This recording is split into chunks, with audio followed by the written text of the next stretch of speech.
once you get your data, okay, and once you think about it, even if you've gone in with this idea of what you think is going to what it's going to say, make sure that you go in with an honest heart. No, but you don't accidentally change your data or manipulate your data to tell the story that you want it to do.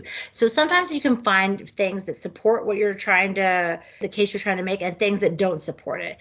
If you just choose to only demonstrate the stuff that supports it, that can then be actually, it's called manipulating your data. So you need to both identify, this is what we're finding that supports it, this is what's not. Now, if you think that it's still, your point is supported, then you can then do your narrative for why you believe that. But it's really important that you really provide all of the data that you're finding, not just that supports what your point. And it's really important also that you go into this with an open mind, in the sense that it's very possible that what you think you're going to find, you might not find. And so you need to have an open mind in terms of, okay, well, if it's not here, then maybe there's something else. It allows you to change paths and to figure out, what are you actually seeing? We all have biases, the same thing. So if you go in thinking it's this, then sometimes the way you collect the information or the way you look at it, can interpret it, can be biased on that.